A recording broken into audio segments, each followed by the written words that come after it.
Amen. Oula, un peu fort. Alors, chers amis, aujourd'hui, j'aimerais commencer par vous montrer une petite image. Est-ce que certains d'entre vous connaissent ce bouquin? J'ai entendu parler Les langages de l'amour de Gary Chapman. Cet homme s'est dit, on a plusieurs manières de se dire « je t'aime ». Et dans ce bouquin, il dit que les gens se disent « je t'aime » de différentes manières. Il y en a qui aiment le dire par des paroles valorisantes, d'autres en passant des temps de qualité, certains en s'offrant des cadeaux, d'autres par des services, et finalement certains, c'est tout ce qui concerne le toucher physique, le contact. Et en pensant, l'idée de ce bouquin, c'est entre autres de dire, essaye de connaître ton langage, mais aussi essaye de connaître le langage de l'amour de ton mari, de ta femme, pour comprendre comment lui manifester de l'amour. Et je me suis posé la question suivante. La Bible nous dit que Dieu nous aime, et la Bible nous dit surtout que nous devons aimer Dieu. Alors c'est quoi le langage de l'amour de Dieu? Comment je manifeste à Dieu de l'amour? Est-ce que c'est une de ces 5 choses? Peut-être. Je pense en partie. Mais je crois que le vrai langage de l'amour de Dieu, c'est un numéro 6 qui n'est pas là. C'est l'obéissance. Jésus, dans Jean 14, verset 15, dit la chose suivante. « Si vous m'aimez, alors vous obéirez à mes commandements. » Si nous aimons Jésus, si nous sommes en relation avec Dieu, alors nous obéirons aux commandements de Dieu. Et je crois que c'est ça, le langage de l'amour de Dieu, l'obéissance. Et jusqu'à Pâques, j'aimerais qu'on parle de ceci, l'obéissance, au travers de l'histoire du prophète Élie. Et du coup, cette semaine, jusqu'à Pâques, on va étudier ce thème. Qu'est-ce que ça veut dire l'obéissance? Qu'est-ce que ça coûte d'obéir à Dieu? Pourquoi même choisir de vivre une vie qui obéit à Dieu? Et aujourd'hui, j'aimerais qu'on fasse un petit peu de définition. Et le titre de notre message d'aujourd'hui, c'est « Obéir s'écrit avec 3 P ». Alors, je sais que je suis nul en orthographe, mais c'est fait exprès. Vous allez voir, aujourd'hui, il y a 3 P, 3 mots en P qui caractérisent notre manière d'obéir à Dieu. Et du coup, on va aller dans le livre des rois. Donc, si vous avez une Bible, vous pouvez la prendre, l'ouvrir. Sinon, vous sortez votre téléphone. Il y a des Bibles près de la carte au fond, si jamais vous avez besoin d'en chercher une. Parce qu'on va regarder ce texte. On va aller dans 1 Roi, chapitre 17. La référence est marquée là. Et il faut que je vous donne un tout petit peu de contexte, parce qu'on va aller dans une période de l'histoire d'Israël qu'on ne connaît pas toujours bien. Et qu'il faut qu'on comprenne un peu avant de rentrer dans ces 3 P, justement. Et ça va nous servir aussi un petit peu d'introduction générale à tout ce qu'on va voir. Alors, on a une époque particulière de l'histoire. Vous savez, Dieu, sa grande idée, c'est que l'humanité, elle est séparée de lui à cause du péché, à cause du mal qu'on commet. Et Dieu, il n'aime pas ça. Dieu, il veut nous retrouver. Et pour nous retrouver, Dieu, il fait plusieurs méthodes. Et celle qu'il a à ce moment-là, c'est celle de choisir un peuple qui s'appelle Israël. Et ce peuple-là, il doit être un phare dans la nuit. Ce peuple-là, il doit clignoter au loin et dire à tout le monde « Coucou, il y a un Dieu, venez le voir, il est extraordinaire. » Mais si vous connaissez un peu l'histoire de l'Ancien Testament, ça se passe pas tout à fait bien, n'est-ce pas? Ils font pas trop ça. Et on arrive à une époque terrible où le royaume d'Israël, qui est un seul pays, se sépare en 2. On a une moitié au nord et une moitié au sud. Et les 2 ne s'aiment pas trop. Et le livre des rois, justement, nous raconte tout ça. Qu'est-ce qui se passe pour ces rois? Et si vous prenez un jour le temps de lire un petit peu ce livre, c'est très intéressant de voir comment l'auteur biblique décrit ces rois-là. On ne nous parle pas du tout de leurs grands accomplissements, que ce soit militaires ou ce qu'ils ont construit. L'auteur s'intéresse vraiment à est-ce qu'ils ont obéi à Dieu ou pas? Parce que de ça dépend le bilan final qu'on va faire d'eux. Et le roi qui est là à l'époque d'Élie, c'est le roi Akab. Et regardez ce qu'on nous dit au chapitre 16, verset 30. Akab, fils d'Omri, fit ce qui déplaisait au Seigneur plus que tous ses prédécesseurs. Ça commence très bien. Alors pourquoi il fait pire? Parce que regardez, verset 31, il prit pour femme Jézabel, fille d'Etzbal, roi des Sidoniens. Les Sidoniens, c'est un royaume qui est au nord d'Israël, près de la côte, avec une grosse ville qui s'appelle Sidon. Et qu'est-ce que ça a l'amené à faire, ça? Il alla servir le Baal et se prosterna devant lui. Les habitants autour d'Israël, on appelle ça les Cananéens. Et les Cananéens, ils ont toute une pléthorée de dieux. Et il y en a un qui revient tout le temps, c'est Baal. C'est un peu lui le chef. Et qu'est-ce qui se passe? C'est cet homme-là, en se mariant à cette femme, il n'a pas que marié sa femme, il a aussi marié sa foi. Et il n'adore plus Yahweh, le Dieu d'Israël, mais lui, il se met à se prosterner devant un autre Dieu. Et au vu de ce que je vous ai déjà dit, ça commence mal pour lui. Mais ça continue mal, verset 32. Il éleva un autel au Baal dans la maison du Baal qu'il bâtit à Samarie. Là, il va même plus loin. C'est pas que lui qui fait quelque chose de mal. Là, il va créer un temple, un endroit pour rencontrer Baal en Israël, qui est censé être le terrain de Yahweh, le terrain de Dieu. Dieu, il a sa capitale, c'est Jérusalem, là, il y a son temple. Qu'est-ce que fait ici Akab? Il amène de la concurrence dans la ville de Samarie. Il construit un autre autel pour ce Baal. Quelle est l'idée derrière ça? C'est pas que moi qui vais maintenant adorer Baal. C'est nous tous, peuple de Yahweh, peuple de Dieu au départ, qui maintenant changeons tous de religion et allons tous adorer Baal. On comprend donc pourquoi l'auteur biblique est aussi dur avec lui. Akab fit aussi le poteau culturel qu'on appelle l'Ashéra. Alors je reviendrai sur ça dans d'autres prédications, mais on parle d'autres choses qu'ils ont fait en idolâtrie. Et regardez cette dernière partie de verset. Akab fit plus encore pour contrarier le Seigneur, le Dieu d'Israël, que tous les rois d'Israël qui l'avaient précédé. Eh bien, c'est pas glorieux. Ce roi-là, où il y a l'idolâtrie comme gros problème. Il y a comme autre gros problème qu'on va voir qui va se mettre à couper les têtes de tous ceux qui aiment Dieu. On va voir que c'est un roi qui va faire régner l'injustice et le désordre, que des choses que Dieu n'aime pas. Et donc on arrive dans une partie de l'histoire d'Israël où on a un roi, un État et un peuple qui sont complètement tournés vers d'autres dieux, qui ont une histoire avec Dieu, mais qui l'ont complètement rejeté. Si ça vous rappelle des choses par rapport à la France, c'est probable. Et maintenant va se déclencher une guerre pas sur terre, mais une guerre dans les cieux, une guerre pour le cœur de ce peuple d'Israël, une guerre entre Yahweh, le Dieu d'Israël, et entre les Baals, et entre Baals. Ça va se bastonner dans les cieux pour le cœur d'Israël. Et ça, c'est le contexte dans lequel notre histoire prend place. Alors, commençons à lire un petit peu, chapitre 17, verset 1.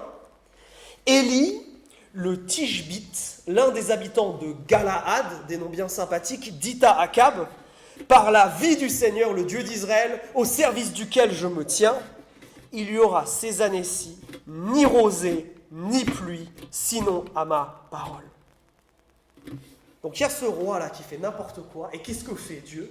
Il va chercher un de ses prophètes qui s'appelle Élie pour donner un message au roi. Un prophète dans la Bible, c'est très simple, c'est quelqu'un à qui Dieu demande de donner un message. Le plus souvent, c'est aux dirigeants d'Israël, et des fois, c'est aussi au peuple d'Israël. Et dans cette période-là, je ne vais pas vous mentir, c'est généralement des mauvaises nouvelles. Des mauvaises nouvelles comme celle-ci. Et il est en train de lui dire quoi? Il est en train de lui dire, à partir de maintenant, il y a de la sécheresse qui tombe sur tout le pays. Et ça, c'est un élément hyper important pour tout ce qu'on va voir les semaines prochaines. Il ne va plus y avoir aucune pluie, aucune rosée le matin, tant que moi, Élie, je ne m'ai pas prié. Alors, pourquoi cette histoire de ni pluie ni rosée, c'est important? Ça fait aussi partie de ces informations qu'on doit connaître un peu dans notre série. Pourquoi on nous parle de ça? Alors, si certains d'entre vous ont déjà lu un petit peu l'Ancien Testament, vous vous rappelez peut-être que Dieu, il est dans une forme de contrat avec Israël, ce qu'on appelle une alliance. Globalement, Dieu leur dit, moi je suis votre Dieu, moi je m'occupe de vous, moi je vous bénis, je vous bichonne, mais vous, vous m'obéissez. Mais vous, vous êtes en relation avec moi comme moi, je veux que vous soyez en relation avec moi. Et si tout se passe bien entre nous, ben, moi j'amène vraiment la bénédiction sur vous. Par contre, si vous tombez dans le genre de choses que fait Akab, si vous me reniez, si vous me laissez de côté, si vous m'abandonnez, si vous faites ce choix, alors moi je ne vous protège plus. Et si je ne vous protège plus, alors c'est la maladie, c'est la peste, c'est la sécheresse, c'est la guerre, c'est la famine, c'est toutes ces choses-là qui arrivent sur vous. Parce que moi, le grand Dieu, je protégerai plus ce tout petit pays qu'est Israël face à ses grands voisins. Mais il y a une deuxième raison à ça. Non seulement ça, c'est une des choses que Dieu a prévu qu'il arrivait, mais si vous avez bien écouté ce que je viens de dire, il y a plusieurs choses que Dieu prévoit qui peuvent être faites. Des fois, c'est la guerre, des fois, c'est la peste, des fois, c'est la sécheresse. Pourquoi la sécheresse? Pourquoi ça et pas autre chose? Bien pour une raison très simple. C'est que les Cananéens, ils croient que le Baal, ce Dieu-là, c'est le Dieu du tonnerre et de la fertilité. C'est le Dieu qui arrive en surfant sur les nuages et qui amène la pluie et la rosée. Et donc Dieu, en disant il n'y aura aucune pluie, il n'y aura aucune rosée, il est en train de leur dire, vous aurez beau lever les mains, vous aurez beau prier à ce Baal, celui qui est le maître des cieux et de la terre, qui est souverain sur toute chose, c'est pas lui, c'est moi. C'est moi qui suis le maître. Et vous aurez beau le prier, vous aurez beau faire tout ce que vous voulez, c'est moi le roi en Israël. Et je vais vous montrer ma puissance, du fait que même si vous vous détournez de moi, il ne peut pas toucher à ce territoire. C'est pas lui qui règne, c'est moi. Intéressant. Du coup, on a ce constat. Tant que Élie ne se mettra pas à prier, les cieux sont scellés, il ne va pas pleuvoir. Et vous dites, et là on se dit, Élie doit se présenter devant le roi, et il vient lui dire, mon ami, il ne pleuvra pas, ça va mal se passer. Et à mon avis, Akab, il n'a pas trop apprécié, et Élie va être un petit peu en danger, et c'est là que le texte reprend, regardez, verset 2, et qui va commencer à nous amener justement dans ces 3 P de l'obéissance. La parole du Seigneur lui parvint, repars d'ici vers l'est, et cache-toi près de l'Oued, ou peut-être dans votre traduction vous avez du ravin du torrent de Kérit, qui est en face du Jourdain. Tu boiras de l'eau de l'Oued, j'ai ordonné au corbeau de pourvoir à tous tes besoins là-bas. Il partit et agit selon la parole du Seigneur. Il alla s'installer près de l'Oued Kérit, qui est en face du Jourdain. Les corbeaux lui portaient du pain et de la viande le matin, du pain et de la viande le soir, et il buvait à l'Oued. J'imagine pas ce que ressent Élie à ce moment-là. Il doit aller voir le roi, le confronter, et après il doit s'enfuir, parce que sa vie est en danger. Et il doit se demander, mais pourquoi est-ce que je suis en train de t'obéir, Dieu ? Ça m'amène où, là ? Ça me met en danger. Je ne comprends pas ce que tu veux faire avec ma vie, là. Tu m'amènes dans un endroit isolé où je suis en train de vivre en fugitif. D'un point de vue purement humain, ça paraît pas super, n'est-ce pas ? L'obéissance à Dieu, bon. Et ça serait oublié. Et c'est tout mon point. Que obéir, c'est croire que Dieu va pourvoir. Notez qu'on ne sait pas ce que Élie pense, mais à aucun moment, Élie est en train de questionner Dieu.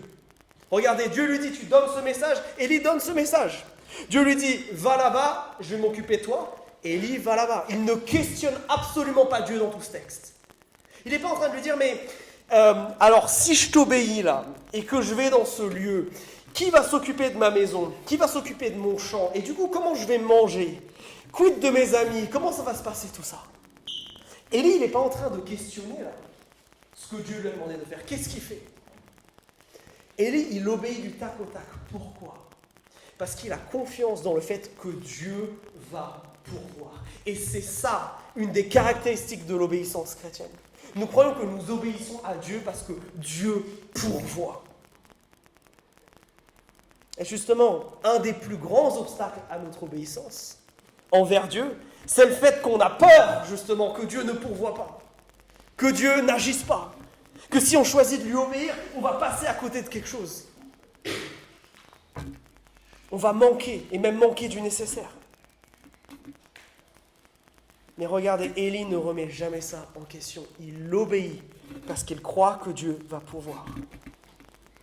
Notre relation avec Dieu, c'est quelque chose de dynamique. Ce n'est pas quelque chose où on suit bêtement des règles que Dieu aurait édictées et qu'on obéit parce qu'il faut obéir. Non. L'obéissance que nous avons en tant que chrétiens, elle se base premièrement sur le fait que nous connaissons notre Dieu. Et que notre Dieu, son caractère, c'est qu'il est radicalement bon. Nous avons un Dieu qui est parfaitement bon. Un Dieu qui aime aimer, qui aime faire du bien. Et c'est pour ça que Élie n'a absolument aucun doute. C'est pour ça que Élie, il fonce. C'est pour ça que Élie, il obéit à Dieu tout de suite. Parce qu'il sait que comme Dieu est un Dieu bon, Dieu va pouvoir. Que lui obéir, ça vaut forcément le coup. Alors, le fait que Dieu pourvoit, ça ne veut pas dire que dans la vie chrétienne, il va y avoir aucune difficulté. Non, la preuve en est. Élie, c'est pas facile ce qu'il vit. Mais le fait que Dieu pourvoit, ça veut dire que Dieu sera toujours là. Et nous apportera toujours ce dont nous avons besoin pour lui obéir. Et bien souvent, on hésite justement à lui obéir parce que nous doutons que Dieu va pourvoir. Nous doutons du fait qu'il est vraiment bon. Notez que c'est d'ailleurs le premier péché, ça, dans la Bible. Adam et Ève qui doutent vraiment. Est-ce que Dieu est vraiment bon? Est-ce que Dieu nous a vraiment donné ce dont nous avons besoin? Est-ce que Dieu va vraiment agir en notre faveur? Mes amis, nous obéissons parce que nous croyons premièrement que Dieu va pourvoir et Dieu va nous donner ce dont nous avons besoin. Il y a une dynamique intéressante dans la Bible et qu'on va voir dans ce texte tout du long. Plus grande est l'obéissance que Dieu demande, plus grande est la provision qu'il donne. Parce que Dieu est bon, il ne nous demandera pas d'accomplir des choses absolument incroyables et qui surpassent ce que nous pouvons faire pour lui, si de l'autre côté il ne nous donne pas les moyens d'accomplir ça. Nous avons un Dieu radicalement bon. Et ça doit changer notre manière de vivre, mes amis. Posons-nous la question. Qu'en est-il de mon obéissance à Dieu? Par exemple, est-ce que j'ai une éthique chrétienne dans ma manière de considérer ma relation de couple, ma sexualité? Est-ce qu'en tant que chrétien, je crois que ce que Dieu me dit à ce sujet-là, c'est profondément bon et que Dieu va profondément pourvoir? Ou est-ce que je doute? Et que je suis en train de dire, mais si je suis ce que Dieu veut me dire par rapport à ça, je vais me priver. Et Dieu ne va pas pourvoir. Il faut que je m'occupe des choses moi-même. Non, je ne vais pas attendre un conjoint qui partage ma foi. Je vais m'occuper de soi moi-même. Parce que je ne crois pas que Dieu peut m'amener quelqu'un selon son cœur. Non, je vais continuer à faire ça parce que je ne crois pas que la présence de Dieu, elle est tellement grande, elle est tellement bonne, qu'elle peut satisfaire mon être tout entier et mon besoin d'intimité. Non, je ne vais pas adopter une éthique chrétienne. Dans le monde du travail, est-ce que je crois que Dieu va pourvoir? Ou alors est-ce que je vais être prêt à tricher, à rentrer dans des combines? Parce que si je ne le fais pas, mes collègues vont mal me voir. Parce que si je ne le fais pas, je ne suis pas sûr d'apporter assez de sous sur la table. Bien souvent, nous sommes tentés de désobéir parce que nous ne croyons pas qu'en obéissant à Dieu, Dieu va pourvoir. Qu'en est-il de nous aujourd'hui? Est-ce que dans tous ces grands domaines de notre vie, est-ce que dans nos relations, nous avons cette éthique-là de croire que notre Dieu va pourvoir? Nous avons cette foi folle qu'a Élie, au point de dire, je suis prêt à aller dans le désert, je suis prêt à aller dans cet endroit où il n'y a rien, et je crois que Dieu va pourvoir. Et regardez comment Dieu pourvoit. Il l'emmène d'abord à ce qu'on appelle un oued. C'est une rivière qui est creusée dans le rocher, et c'est des rivières, vous savez, qui sont là que temporairement durant l'année, qui ne sont pas là tout le temps. Et Dieu lui donne de l'eau. Et Dieu va faire un truc complètement incroyable là. Il y a des oiseaux, des corbeaux qui vont lui apporter à manger le matin et le soir. Absolument fou. Absolument incroyable la provision de Dieu. Mais imaginez si Élie réfléchissait comme nous. C'est-à-dire que Élie faisait une sorte d'évaluation avant de choisir s'il allait obéir à Dieu. Imaginez si Élie se disait, bon, il faut que je comprenne comment Dieu va agir, ce que Dieu va faire, comment il va pourvoir avant de commencer à lui obéir. Je pense qu'il ne serait jamais parti, parce qu'il n'aurait jamais pu imaginer la manière absolument miraculeuse dont Dieu allait pourvoir. Bien souvent, c'est notre problème. Nous voulons que Dieu commence à pourvoir avant de commencer à lui obéir. C'est exactement la logique inverse dans la Bible. C'est j'obéis à Dieu parce que je crois profondément que ce qu'il me demande, c'est pour mon bien et le bien du monde, mais surtout que derrière, il va pourvoir.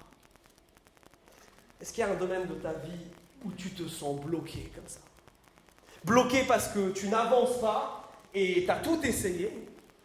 Et surtout, tu te rends compte qu'il y a peut-être un écart entre ce que tu sais de ce que Dieu dit sur ce sujet et ce que tu vis.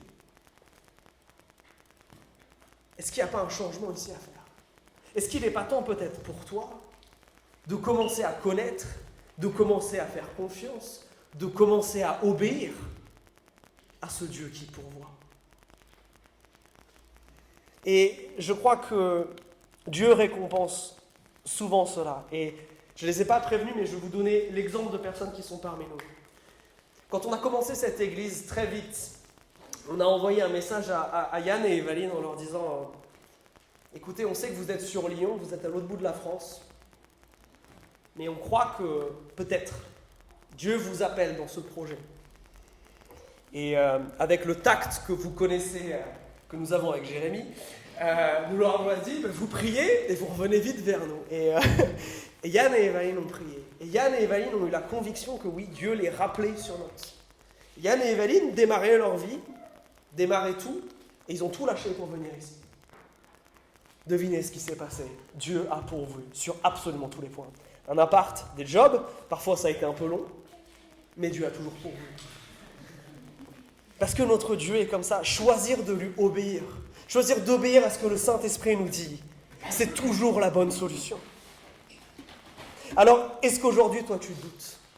Est-ce que tu fondes ta foi et ton obéissance à Dieu juste parce que c'est Dieu et on obéit à Dieu et on obéit à des règles? Est-ce que tu obéis à Dieu?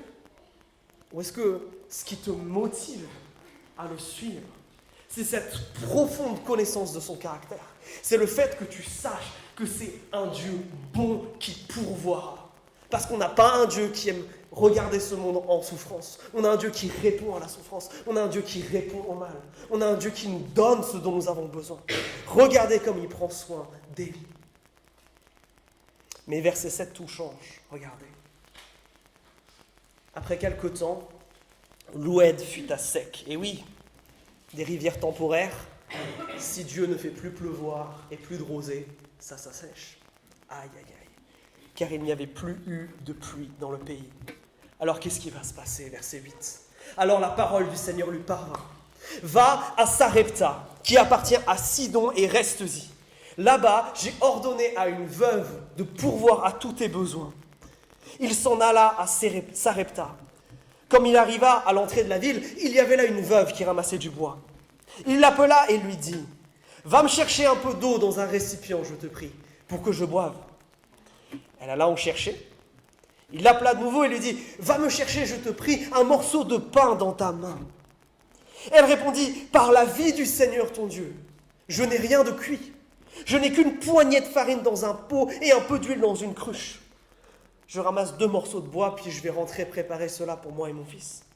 Nous mangerons, après quoi nous mourrons. » Élie lui dit, « N'aie pas peur, rentre, fais comme tu l'as dit. Seulement, prépare-moi d'abord avec cela une petite galette, et tu me l'apporteras. Tu en feras ensuite pour toi et ton fils.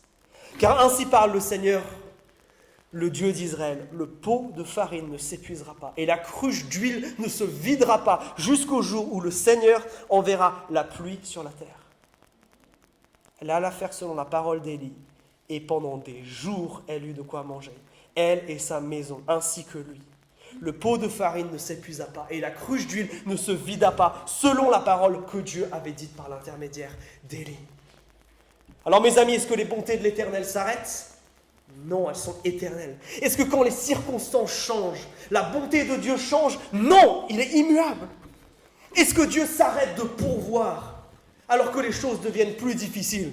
Absolument pas. Sa provision augmente. Et on voit quelque chose d'intéressant. La sécheresse s'étend au-delà d'Israël. Même elle va jusque dans le territoire de Baal, jusqu'à Sidon, jusqu'à la capitale. Dieu va amener la sécheresse là-bas pour dire que même sur cet autre territoire, c'est toujours moi le boss. C'est toujours moi qui règne sur les cieux et sur la terre. Et dans cette section, on va voir comment Élie obéit, mais comment cette femme obéit.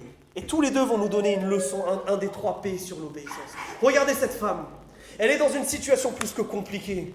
Elle est veuve avec un enfant. Et surtout dans cette culture extrêmement dure pour elle de subvenir à ses besoins. Elle est dans une misère et une précarité familiale qui est forte. En plus, on apprend que c'est une pauvre. Et elle est vraiment pauvre. Elle a quasiment plus rien à manger. Et pour nous exprimer combien elle a peu à manger, le texte nous donne un détail. Vous vous rappelez de ce qu'on a vu en groupe de maison? Quand la Bible nous donne des détails, c'est important. Nous dit qu'elle va ramasser 2 morceaux de bois. Pourquoi le texte s'embête à nous donner ce détail-là? C'est pour nous faire réaliser à quel point elle n'a plus rien, cette femme. À quel point elle peut, avec le peu d'huile et le peu de farine qu'elle a, là, elle peut faire sa petite galette avec 2 brindilles, elle la cuit. Elle n'a plus rien. Et ce que cette femme exprime, c'est que ce qu'elle va manger là, c'est même pas un repas, c'est même pas un goûter, c'est un apéro.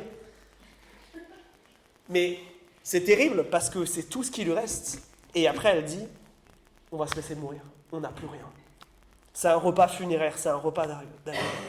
Elle est dans une précarité, mais terrible. Et ce que cette femme nous apprend sur l'obéissance, et qu'on va développer maintenant, c'est que obéir à Dieu, ça implique de le mettre en priorité numéro 1 dans tout ce que je fais, dans tout ce que je suis et dans tout ce que j'ai. Oui, obéir, c'est non seulement croire que Dieu va pourvoir, mais c'est surtout et avant ça, le mettre en priorité numéro 1. Alors regardez, au début du verset 10, Élie lui pose une question pour vérifier si c'est bien elle, la personne dont Dieu avait parlé. Il lui demande un peu d'eau. Il a fait un long voyage, il est fatigué. Alors elle accepte, c'est pas trop compliqué comme demande, donc juste à sacrifier un peu de temps, mais elle peut mettre les besoins d'Élie en priorité, elle va lui chercher de l'eau. Mais au verset 11, là il y a un problème. Élie lui dit qu'il a faim. Il lui demande à manger. Et là, cette femme doute. Elle trouve ça un peu gros, un peu fort. Ils n'ont quasiment plus rien. Ce repas, c'est la seule chose qui lui reste. Après ça, elle et son fils vont mourir. J'imagine pas la douleur en tant que maman qu'elle ressent à ce moment-là. Et dans ces derniers instants, cette femme veut donner la priorité à son fils et à elle-même. Et c'est totalement légitime. Mais rappelez-vous, obéir, c'est remettre ses priorités dans le bon ordre. Et dire à Dieu, tout ce que j'ai, même si c'est peu, même si c'est trop peu, je te le donne, je te l'offre, et tu vas bénir, et tu vas pourvoir, et tu vas faire quelque chose. Et là, elle fait ce pas d'obéissance complètement fou, de mettre Dieu en priorité, et ensuite de le laisser pourvoir. Notez comment les choses nous sont montrées dans ce texte-là. Élie lui dit que c'est une bonne chose, qu'elle veuille nourrir son enfant et elle-même. Mais regardez ce qu'il lui dit. D'abord, avant cela, prépare quelque chose pour moi. Parce que c'est ce que Dieu demande. Notez que la promesse de la provision de Dieu, elle est conditionnelle. Il y a une condition. Dieu pourvoit, certes, mais Dieu pourvoit si elle fait d'abord ce pas de foi, ce pas d'obéissance. Et c'est exactement ce qu'on a vu tout à l'heure. Nous, on serait tentés de vivre l'inverse. On veut que Dieu commence à pourvoir et après, on est prêt à le mettre en priorité. La logique biblique, c'est exactement l'inverse, encore une fois. C'est Dieu en priorité. Et je vais lui donner ce que j'ai. Et croire que lui, derrière, il va pourvoir et il va agir.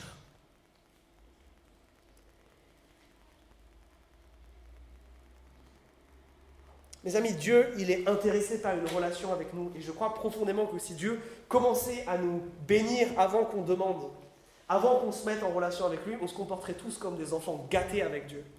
On se comporterait avec Dieu comme avec un distributeur. Rappelons-nous que Dieu, il est intéressé par ça, par cette relation avec nous. Et je crois que c'est bien souvent aussi pour ça que des fois, il nous demande de demander. Et il nous demande d'avoir foi avant de pourvoir. Alors chez nous, est-ce que Dieu est la priorité? C'est un thème dont on parle beaucoup dans notre Église. Est-ce qu'il a la priorité sur tout? On a vu en groupe de maison il n'y a pas très longtemps que Dieu devait avoir la priorité sur nos relations. Vous vous rappelez de ça? Quand Jésus dit, tu dois m'aimer plus que ton papa, plus que ta maman, plus que tes enfants. Dur. Priorité absolue. Est-ce que nous mettons Jésus dans ce qu'on appelle ici nos 3T? Notre temps, nos talents et notre trésor. Est-ce que dans ces 3 aspects de notre vie, Jésus a la priorité? Est-ce que Jésus a la priorité sur ton temps? Est-ce que ta semaine, elle s'articule autour de tes besoins et tes envies, enfin ce que tu perçois comme étant ces choses-là, et avec le temps qui reste dans ta journée et dans ta semaine, tu donnes quelque chose à Dieu? Ou alors tu as la logique inverse? Ou alors ta priorité, c'est ces temps-là. Les temps où on adore Dieu tous ensemble, comme il nous a demandé de l'adorer. Ces temps de groupe de maison où on apprend à vivre en disciples de Jésus-Christ. Ces temps où je vais aller rencontrer ceux qui ne connaissent pas Dieu pour leur apporter l'évangile qui va les libérer et les transformer. Est-ce que ma vie s'articule autour des priorités de Dieu ou est-ce que j'essaye Dieu d'articuler autour de mes priorités? Les priorités de Dieu, elles sont très simples. Jésus les résume en 2 phrases. Tu aimeras ton Seigneur, ton Dieu, de tout ton cœur, de toute ton âme, de toute ta force et toute ta pensée, et ton prochain comme toi-même. Ça, c'est la priorité pour Dieu. Ça, c'est ce que Dieu nous demande. Est-ce que ce que nous faisons est orienté autour de ça? Est-ce que notre temps est géré comme ça? De même pour nos talents, ça va avec. Est-ce que ce que nous avons d'unique, ce que Dieu nous a donné à nous en tant qu'êtres humains et que les autres n'ont pas, on le met à son service? Ou est-ce qu'on le cache? Est-ce qu'on lui donne la priorité sur ça? Et notez autre chose, on ne peut pas ne pas évoquer l'aspect matériel ici. Est-ce que ce que tu as comme possession, tu t'en sers pour te bâtir ton propre petit château? Ou ta priorité, c'est de l'utiliser pour l'avancement du grand royaume de Dieu? Est-ce que même dans notre manière de gérer ce que nous avons, est-ce que Dieu nous donne la grâce d'avoir? Nous l'utilisons aussi pour lui. Si tout ton argent passe dans tes prochaines vacances, il y a un problème de priorité, je te le dis tout de suite. Oui, nous devons contribuer à ce que Dieu fait sur cette terre, et aussi matériellement. Et bien souvent, on n'est pas trop à l'aise avec ce sujet, et bien souvent, ça nous crispe un petit peu. Mais bien souvent, Satan se sert de ça pour nous éloigner de quelque chose d'hyper important. Quelqu'un un jour m'a raconté cette histoire qui m'a marqué. Cette personne m'a dit, écoute, c'était avant Noël, j'avais quasiment plus rien sur mon compte en banque. Et j'avais juste de quoi acheter quelque chose un petit peu pour Noël, pour nous. Et quand je suis allé au distributeur, j'ai rencontré cette personne que je connaissais. Et j'ai senti que le Saint-Esprit me poussait à donner ce qui me restait à cette personne-là. La personne m'a dit au début, j'ai lutté à obéir. J'ai lutté parce que c'était ce que je vais utiliser pour le Noël avec mes enfants. Et cette personne a dit, mais au bout d'un moment, je ne pouvais pas continuer d'avancer, mon esprit ne me laissait pas tranquille parce que je n'étais pas en train d'obéir à Dieu. Cette personne m'a dit, et donc du coup j'ai obéi, j'ai finalement lâché prise, j'ai donné ça à Dieu. Le lendemain, on ne sait pas trop comment, j'ai reçu une enveloppe avec ce qu'il me fallait et même plus. Dieu a pourvu. Quand Dieu a demandé à cette personne ce sacrifice-là, d'obéir de cette manière-là, même dans quelque chose qui paraît fou et insensé, du même ordre de ce qui se passe pour cette femme finalement, Dieu derrière pourvoit. Dieu pourvoit toujours quand nous obéissons. Alors, est-ce que nous faisons notre priorité de son service et de lui-même? Bonne question. Dernier point maintenant. Les choses du point de vue d'Élie. Mettons-nous dans la tête d'Élie un instant. Donc Dieu va pouvoir, il lui dit, bon, tu bouges, tu vas dans une autre ville, mais alors la ville que j'ai choisie, ça va être compliqué pour toi, parce que c'est des gens, c'est pas des juifs, donc déjà ils vont pas te regarder bien. Même si les relations commencent à s'améliorer, parce que le roi Akab et la reine Jézabel, ils fricotent ensemble, toi tu représentes quand même Dieu, tu représentes quand même Yahweh, t'es quand même l'ennemi public un peu numéro 1, quoi. Tu vas dans un endroit qui paraît hyper compliqué. Et là, Élie, il va à l'entrée de la ville, il voit cette veuve, ok. Il lui pose cette première question qui, par rapport à l'eau, qui je pense est une question un peu test pour savoir si c'est elle, la personne par laquelle Dieu va pourvoir. Et là, elle lui raconte son histoire. Honnêtement, qui d'entre nous, en entendant cette histoire, nous n'aurions pas du tout eu la même réaction qu'Élie? Qui d'entre nous n'aurions pas dit ce qu'il a dit là, au verset 13, « N'aie pas peur, fais comme tu l'as dit, seulement prépare-moi d'abord cela, une petite galette, et tu me l'apporteras, et tu feras ensuite pour toi et ton fils. » Qui d'entre nous aurait osé réagir comme ça? La plupart d'entre nous, on se serait dit, ah, je me suis peut-être trompé sur la personne, ça ne doit pas être elle. Ou alors, les besoins de cette personne, ils paraissent tellement grands, je ne peux pas lui demander ça. Mais Élie, il n'a pas ce problème-là. Élie, il a compris quelque chose qui est tellement important. C'est que obéir, c'est s'appuyer sur ce que Dieu a promis avant toute autre chose. Avant même ce que je vois de mes propres yeux, des circonstances et de la réalité. Élie, il a bien compris que Dieu lui a dit, va y avoir quelqu'un, tu vas reconnaître ce quelqu'un, et c'est au travers de ce quelqu'un que je vais pourvoir. Et Élie, il s'accroche à cette promesse, et il ne la lâche pas. Et c'est ce qui lui permet de dire quelque chose d'aussi incroyable que ce qu'il est en train de dire là. Il dit, oui, tu as raison, fais ça, mais d'abord, obéis à Dieu. Mais d'abord, fais ça. Et à ce moment-là, une fois que lui a fait ce pas d'obéissance, une fois qu'elle a fait ce pas d'obéissance, Dieu lui révèle ce qui va se passer. Dieu lui révèle comment il va pourvoir. Et là, il se passe quelque chose de miraculeux. On a un pot dans lequel on ne peut pas... Il y a tout le temps de la farine. Et un autre pot dans lequel il y a tout le temps d'huile. Dieu va faire un miracle absolument fou. Mais il fallait d'abord qu'elle soit prête à offrir ce qui lui restait. Une histoire qui n'est pas sans nous rappeler ce qui s'est passé avec Jésus, une histoire de 5 pains, vous vous rappelez 2 poissons, qui rappelle un peu celle-ci. Mais obéir, c'est s'appuyer sur les promesses de Dieu. Ok. Ça peut paraître bateau dit comme ça. Mais bien souvent, c'est là encore quelque chose que nous avons beaucoup de mal à vivre. Qui d'entre nous, lorsque le mal là, vient toquer à la porte de notre cœur et que nous sommes tentés, proclamons avec force, mais attends, Jacques 4,7 me dit que si je me soumets à Dieu et que je résiste au diable, qu'est-ce que la Bible promet? Il fuira loin de moi. Qui d'entre nous s'appuie sur ce genre de promesse pour lutter contre son péché? Qui d'entre nous croit que, vraiment, Dieu a promis, quand il a dit à ses disciples, dans Jean chapitre 14, que quand ils parleront à des gens de Jésus, et qui ne sauront pas quoi dire, parce que ces gens-là auront des questions trop compliquées, ou qui seront plus intelligents qu'eux, qu'à ce moment-là, le Saint-Esprit va prendre le relais, et va leur donner littéralement les mots qu'ils ont besoin. Est-ce que nous croyons ça? Est-ce que notre évangélisation, elle est basée, par exemple, sur notre connaissance de la Bible seulement? Sur notre envie d'évangéliser? Ou elle est basée sur cette promesse qui est que, même si je ne sais pas quoi dire, Dieu, il va gérer.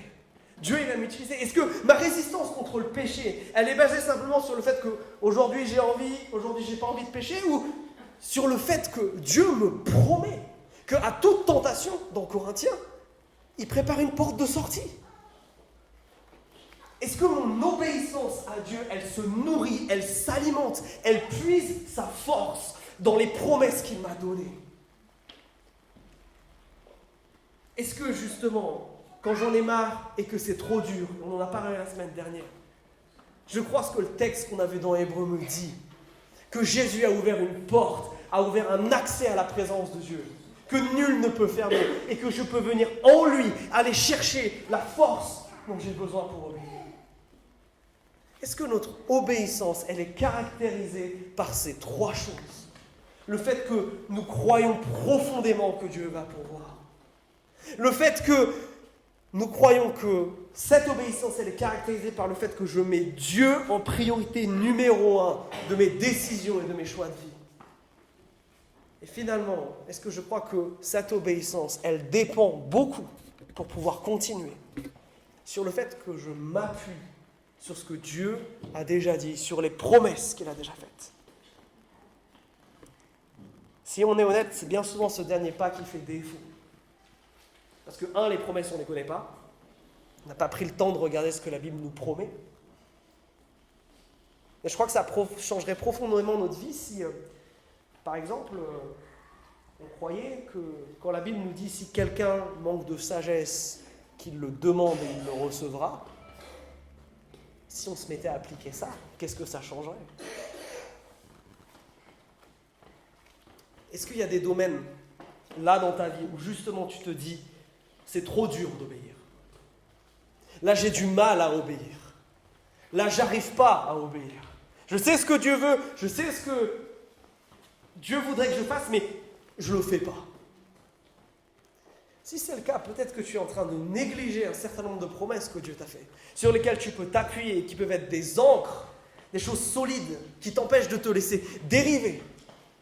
Mais encore faut-il que tu prennes le temps d'aller trouver ces promesses dans la Bible, de la lire, de passer du temps avec Dieu, de passer du temps avec d'autres chrétiens, d'échanger avec eux sur ça. Parce qu'eux, peut-être, ont la réponse à ta question. Mes amis, est-ce que nous obéissons comme Élie? Est-ce que si tu regardes ta vie, ton service pour Dieu, ta manière de gérer ton temps, ton argent, tes talents, est-ce que tu ressembles à Élie? Est-ce que tu es cette personne qui compte sur la bonté de Dieu? Est-ce que tu es cette personne qui essaye, et même si elle a du mal, mais de mettre Dieu en priorité numéro 1 de tout ce qu'elle fait? Est-ce que tu es cette personne qui, même si c'est difficile et même si elle chute, veut se baser sur ses promesses pour pouvoir avancer et avoir la force de continuer? Est-ce que ça, c'est une réalité ou c'est juste dans la Bible? Est-ce que tu vis ces choses-là? Parce que bien souvent, la délivrance que tu attends, la provision que tu attends, toutes ces choses-là, elles sont conditionnées à ton obéissance. Je ne sais pas ce qui serait arrivé à Élie s'il n'avait pas choisi de suivre ce que Dieu lui disait. Je sais par contre ce qui serait arrivé à cette femme si elle n'avait pas choisi d'obéir. Et on a un Dieu qui aime faire le bien, on a un Dieu qui veut nous faire du bien. Mais ce bien-là, il est dans le cadre de cette relation avec lui. Et peut-être que pour toi, tous ces mots-là, obéir à Dieu, parler de promesses, de choses, comme ça n'a pas encore beaucoup de sens pour toi. Et c'est pas grave. Mais je veux t'encourager à apprendre à connaître ce Dieu-là. À apprendre à connaître quelles sont ces choses, à chercher ces choses, à demander peut-être à des chrétiens que tu connais qui sont un peu plus matures que toi, mais de dire, mais à ton avis, dans cette situation, c'est quoi la volonté de Dieu ? C'est quoi les promesses sur lesquelles je peux m'appuyer ? Qu'est-ce que Dieu me dit concrètement dans cette situation ? Parce que bien souvent, le problème, c'est que nous restons seuls avec toutes ces choses-là. Et si tu fréquentes notre assemblée depuis un moment, tu sais qu'il y a un truc génial qui s'appelle les groupes de maison qui existent, dans lesquels on peut partager ces choses-là. On peut s'appuyer les uns sur les autres. On peut se relever et on peut s'aider. Peut-être qu'il y a quelque chose qu'il faut que tu partages à ton groupe de maison cette semaine. Alors, chers amis, je crois qu'il est temps que nous répondions à ce que finalement Dieu nous dit dans ce texte. Est-ce qu'on peut prendre un petit temps ? Peut-être on peut fermer les yeux si ça nous aide à nous concentrer. Juste à réfléchir et à demander Saint-Esprit, est-ce qu'il y a des choses là dans ma relation avec Dieu où je ne suis pas en obéissance, où je ne suis pas en train d'obéir ?